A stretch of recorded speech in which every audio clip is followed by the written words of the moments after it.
Hello, এটা কি Pizza Hut? না স্যার, এটা গুগলস পিৎজা। আমি কি তাহলে ভুল নাম্বারে ফোন করেছি?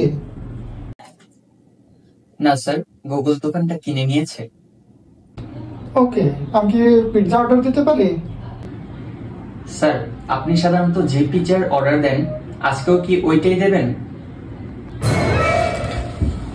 আমি সাধারণত যে পিৎজা অর্ডার দিয়ে থাকি সেটা আপনি কি করে জানলেন? আপনার ফোন নাম্বার অনুযায়ী আপনি শেষ 15 বার double cheese 12 slice sausages plus pepperoni pizza order দিয়েছিলেন। আমি এবারও ওটাই চাই।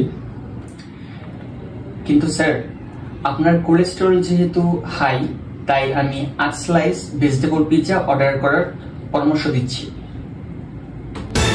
আমার কোলেস্ট্রল হাই এটা আপনি কি করে জানলেন? কাস্টমার গাইড থেকে। আমাদের কাছে আপনার গত 7 বছরের ব্লাড টেস্টের রিপোর্ট আছে। আমি ভেজিটেবল পছন্দ করি না। আমি যেটা বলছি ওইটাই দেন। আমি নিয়মিত কোলেস্ট্রলের ওষুধ খাই। কিন্তু আপনি তো নিয়মিত ওষুধ খান না। 4 মাস আগে লাজ ফার্মা থেকে 30টা ট্যাবলেটের একটা পাতা কিনেছিলেন।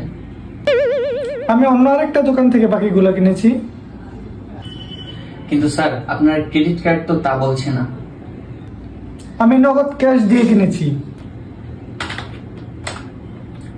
স্যার, আপনার ব্যাংক স্টেটমেন্ট অনুযায়ী সে পরিমাণ টাকা আপনি তোলেননি। আমার অন্য আয়ের উৎস আছে। স্যার, আমি তো দেখছি আপনার ট্যাক্স ফর্মে সে তথ্যের কোনো উল্লেখ চোখে পড়ছে না। ধুর মশাই, আপনার পিৎজার গুষ্টি পিন্ডি চটকাই। পিৎজাই খাবো না যেখানে Google, Facebook, Instagram, cellphone, internet কিছুই নেই। আমি এমন একটা দ্বীপে চলে যাব যেখানে আমার উপর কেউ নজরদারি করতে পারবে না। হ্যাঁ স্যার, বুঝতে পেরেছি। তার আগে আপনার পাসপোর্ট রিনিউ করতে হবে। আমাদের কাছে তথ্য আছে 5 সপ্তাহ আগে তার মেয়াদ শেষ হয়ে গেছে।